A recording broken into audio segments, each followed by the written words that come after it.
Sometimes ಕೆಲಸ ಮಾಡೋರು ಹೆಂಗೆ ಎಕ್ಸ್ಕ್ಯೂಸ್ ಕೊಡ್ತಾರೆ ಅಂದರೆ, ನಾನು ಸಿಕ್ಕಾಪಟ್ಟೆ ಬ್ಯುಸಿ, ನನಗೆ ಟೈಮ್ ಇಲ್ಲ, ವರ್ಕೌಟ್ ಮಾಡೋಕ್ಕೆ ಟೈಮ್ ಇಲ್ಲ, ಡಯಟ್ ಮಾಡೋಕ್ಕೆ ಟೈಮ್ ಇಲ್ಲ, ಸ್ಟೆಪ್ಸ್ ಮಾಡೋಕ್ಕೆ ಟೈಮ್ ಇಲ್ಲ, ನಾನು ಹೆಂಗೆ ಬ್ಯುಸಿ ಇದ್ದೀನಿ ಅಂದರೆ ಹೇಳಬಾರ್ದಪ್ಪ, ಅಯ್ಯೋ ಮೈ ಗಾಡ್, ನೆಕ್ಸ್ಟ್ ಲೆವೆಲಿಗೆ ಬ್ಯುಸಿ ಇದ್ದೀನಿ ಅಂತಾರೆ. ಬಟ್ ಅಂಥವ್ರಿಗೆಲ್ಲ ನಾನು ಏನು ಹೇಳೋದು ಅಂದರೆ, ಟು ಬಿ ಆನೆಸ್ಟ್, ನಿಮಗೂ ಗೊತ್ತು ನನಗೂ ಗೊತ್ತು ರಿಯಾಲಿಟಿ, ನೋ ಬಡಿ ಈಸ್ ಸೂಪರ್ ಬ್ಯುಸಿ. ನೀನು ಎಂಥದೇ ಕೆಲಸ ಮಾಡು ಬ್ರೋ, ನೀನು ಪ್ರೈಮ್ ಮಿನಿಸ್ಟರ್ ಆಗು, ಎಂಥದೇ ಕೆಲಸ ಮಾಡು, ನಿನಗೆ ಅಟ್ಲೀಸ್ಟು 1 ತಾಸು ನಿನಗೆ ನಿನ್ನ ಟೈಮ್ ಅಂತ ಸಿಗತ್ತೆ, ಆಯ್ತಾ? It's all depends on your priorities. ನೀನು ಪ್ರಯಾರಿಟಿ ಮಾಡಲಿಲ್ಲ, ಪ್ರಯಾರಿಟಿ ಕೊಡ್ಲಿಲ್ಲ ಅಂದ್ರೆ ಡೆಫಿನೆಟ್ಲಿ ಅದು ಎಕ್ಸ್ಕ್ಯೂಸ್ ಆಗೇ ಉಳ್ಕೊಳತ್ತೆ, ಆಯ್ತಾ? ನೀನ್ ಫಿಟ್ ಆಗದಿರೋದಕ್ಕೆ ಅಥವಾ ನೀನ್ ಗ್ರೋತ್ ಆಗದಿರೋದಕ್ಕೆ ನೀನೇ ರೀಸನ್, ಇನ್ ಯಾರು ಅಲ್ಲ.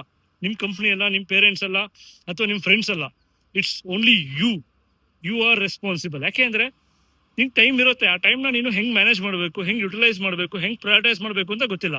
ಅಕ್ಸೆಪ್ಟ್ ದ ಫ್ಯಾಕ್ಟ್, ಆಯ್ತಾ? ಎಕ್ಸ್ಕ್ಯೂಸ್ ಎಲ್ಲ ಬಿಟ್ಟಾಕಿ. ಯಾಕಂದ್ರೆ ನೀವು ಕುತ್ಕೊಂಡು ಆಲೋಚನೆ ಮಾಡಿ, ನಿಮ್ ಇರೋ ಟೈಮಲ್ಲಿ ನೀವು ಎಷ್ಟೆಷ್ಟು ಕೆಲಸ ಮಾಡ್ಕೋಬಹುದು, ನಿಮ್ ಇರೋ ಟೈಮಲ್ಲಿ ಏನೇನು ನೀವು ಸೆಗ್ರಿಗೇಟ್ ಮಾಡ್ಕೋಬಹುದು ಅಂತ. So most of them just excuses ಕೊಡ್ತಾರೆ, ಓ ಟೈಮ್ ಇಲ್ಲ, ಅದಿಲ್ಲ ಇದಿಲ್ಲ ಅನ್ಕೊಂಡು.